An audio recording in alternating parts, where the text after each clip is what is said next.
Assalamualaikum warahmatullahi wabarakatuh. Perkenalkan, saya Wujud Durian dan partner Saya Sheila Rahmatillah Mahbub. Di sini kita ingin mempresentasikan tentang korelasi ajaran tasawuf akhlaki dalam aktivitas perekonomian perspektif Buya Hamka. Baik, dimulai dari latar belakang. Silahkan Mas Wujud. Di sini latar belakangnya itu membahas tentang kasus bangkrutnya beberapa perusahaan di Indonesia. Dan nanti ini akan menghubungkan dengan tasawuf modern ala Buya Hamka sebagai entrepreneur muslim. Di sini ada beberapa contoh kebangkrutan di perusahaan Indonesia, yaitu salah satunya ada di PT Sariwangi, di mana hutang Sariwangi kepada Bank ICBC di Indonesia saat itu mencapai 309,6 miliar rupiah. Atau ada juga yang menyebutkannya di 288 sekian miliar. Di sini kebangkrutannya itu karena kurangnya inovasi atau salah implementasi tentang ekspansi bisnis dengan cara memperluas sistem drain air dan juga teknologi penyiraman yang tidak membuahkan hasil yang maksimal. Lalu ada juga kasus yang serupa, yaitu di PT Nyonya Menir, yaitu hutang yang sebanyak 7, sekian miliar kepada kreditur. Dan di sini halnya sama, yaitu kurangnya inovasi dan masalah internal di antara kalangan ahli warisnya. Kasus setelahnya ada di 7-Eleven ya, sebagaimana kita tahu. Salah satu sebab kebangkrutannya disebutkan adanya kegagalan transaksi dengan PT Charon Pokpanrestu Indonesia senilai 1 triliun dan juga model bisnis 7-Eleven yang kurang pas di Indonesia karena kebanyakan orang di 7-Eleven membeli sesuatu, misalkan istilahnya membeli minuman tapi nongkrongnya berjam-jam gitu ya. Terus juga ada yang menyebutkan kemungkinan kebangkrutannya juga karena tidak ada penjualan bir di 7-Eleven ya yang di Indonesia.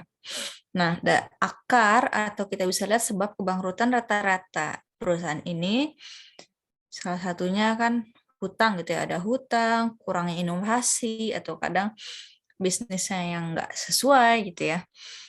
Nah, ini akarnya bisa kita kaitkan dan juga bisa kita temukan solusinya dalam konsep tasawuf yang dikemukakan oleh tokoh tasawuf modern Indonesia yaitu Buya Hamka. Karena tasawuf sendiri berkaitan dengan penyucian jiwa dan setiap masalah yang dihadapi oleh kita sebagai seorang muslim, patutnya juga dicari tahu sebabnya luar dan dalam, salah satunya melalui tasawuf. Oke, kita lanjutkan. Untuk metode penelitiannya sendiri, ini pendekatan yang gunakan dalam artikel ini adalah pendekatan kualitatif dengan metode literatur review, analisa artikel atau sumber terpercaya lainnya yang relevan dengan pembahasan entrepreneur dan tasawuf Buya Hamka. Di antaranya sumber yang kita gunakan dalam artikel ini adalah jurnal, buku, dan berita. Kita menyiapkan perlengkapan yang dibutuhkan, seperti mengumpulkan data-data sumber-sumber ilmiah, data-data. Setelah itu melakukan pengaturan waktu. Pengaturan waktu di sini menyesuaikan sama apa yang dibahas tentang Buya Hamka yang terjadi di modernisasi entrepreneur ini. Lalu membaca dan merealisasikan sumber-sumber ilmiah dengan menelaahnya, lalu menganalisa dan mengambil kesimpulan. Dan adapun teknik analisa yang digunakan pada artikel ini mengacu pada urutan yang dikemukakan Sudiono dengan tahapan sebagai berikut: adanya pengumpulan data, reduksi data, penyajian data, dan penarikan kesimpulan terkait topik yang dibahas. Adapun hasil dan pembahasan dari jurnal yang kita telaah gitu ya, dari kita buat satu, misalkan kita bandingkan ya masalah yang terjadi seperti kasus yang sudah disebutkan dengan konsep tasawuf. Misalkan yang pertama, PT Sariwangi contohnya mereka itu gagal untuk membuka bisnis baru ya, salah perhitungan istilahnya. Nah, konsep tasawuf yang sesuai yang dikemukakan oleh Buya Hamka itu ada tadbir. Tadbir itu artinya ya kita harus memikirkan dampak panjang gitu ya, sebab akibat yang akan terjadi ke depannya. Nah, ini Buya Hamka kemukakan dalam bukunya. Kita harus berpikir panjang sebelum melakukan sesuatu.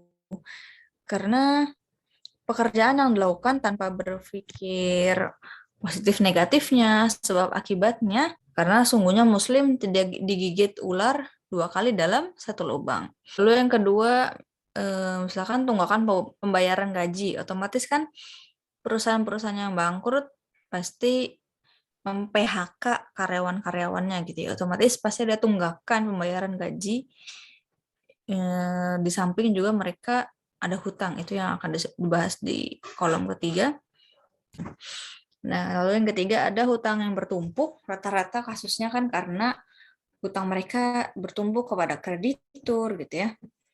Konsep tasawufnya itu dijelaskan oleh BMK seputar kekayaan, karena BMK sendiri tidak menafikan kita itu nggak boleh punya harta, enggak juga, cuma kita itu tidak boleh terlena oleh harta, kita tidak boleh dikuasai oleh harta gitu ya. Nah, misalkan PT Sarawangi ini percobaan ekspansi bisnis tanpa perhitungan yang matang, jadi malapetaka bagi mereka sendiri ya.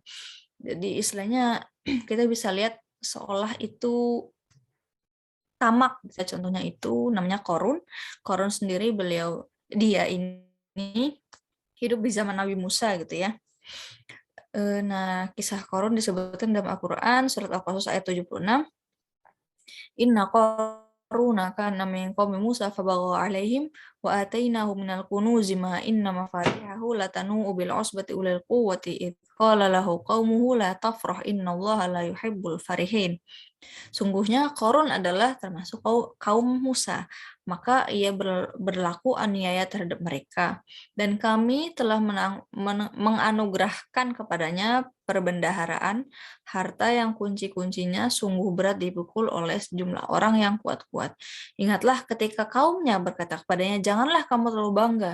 Sungguhnya Allah tidak menyukai orang-orang yang terlalu membanggakan diri. Nah, Jadinya dalam kisah Korun ini terjadi ketimpangan ekonomi atau kesenjangan ekonomi merupakan suatu masalah yang sangat dihindari dalam ekonomi Islam. Karena ekonomi Islam itu bertujuan untuk menyeimbangkan perekonomian masyarakat sebagaimana agama Islam itu sendiri yang mewajibkan untuk menyeimbangkan urusan dunia dan akhirat. Korun yang mempunyai banyak harta justru sombong karena hartanya dan merasa itu semua adalah hasil jeripayahnya sendiri. Padahal ia juga mendapatkan hasil itu dari tipu daya atau bisa kita sebutkan memakan harta orang lain secara batil. Di mana Allah Subhanahu wa taala ini sudah melarang kita untuk tidak melakukan kezaliman terhadap orang lain atau dalam hal ekonomi seperti merampas harta orang lain dengan cara yang buruk. Ia juga menindas yang miskin dan tidak mau membagikan hartanya atau memberikan hartanya kepada yang membutuhkan. Jadi kesimpulannya, jadi tantangan bagi kita sebagai entrepreneur muslim adalah bagaimana kita bisa meletakkan harta kita pada kondisi yang mulia dengan cara introspeksi, memperbaiki niat gitu ya, salah satunya dengan konsep tasawuf yaitu tazkiyatun nafs atau membersihkan jiwa. Jadi kita bisa simpulkan bahwa konsep tasawuf yang dikemukakan oleh Buya Hamka itu relevan dengan keadaan kita sebagai entrepreneur muslim gitu ya, dan dapat diterapkan pada kegiatan perekonomian terutama para pelakunya gitu ya, kita pelakunya atau perusahaan contohnya, agar dapat meningkatkan kualitas produknya atau pengelolaan perusahaannya dan keadilan terhadap hak-hak karyawannya. Sarannya di sini untuk para perusahaan yang masih beroperasi agar menjadikan kasus-kasus pilot perusahaan yang sudah ada ini sebagai pembelajaran dan acuan, baik dalam aktivitas ekonomi maupun pengelolaan perusahaan itu sendiri. Karena perlunya inovasi diiringi survei pasar itu agar inovasi itu dapat direalisasikan dan mendapatkan hasil yang maksimal. Karena kurangnya survei pasar itu kita dapat ambil pelajaran dari PT Sariwangi, serta dalam pengusaha perlu skill lain agar tidak terjebak dalam kondisi pilotnya. Salah satunya pada cerita masa Korun, mendapatkannya itu dari hasil tipu daya atau bisa kita sebutkan memakan harta orang lain secara batil. Maka konsep tasawuf modern Buya Hamka dapat diterapkan pada pelaku ekonomi, dapat meningkatkan pengelolaan perusahaan ke depannya ke arah yang lebih baik. Mungkin itu yang bisa kita presentasikan untuk tasawuf dan perspektif tentang Buya Hamka sendiri. Billahi taufiq wal hidayah. Wassalamualaikum warahmatullahi wabarakatuh. Sekian dan terima kasih.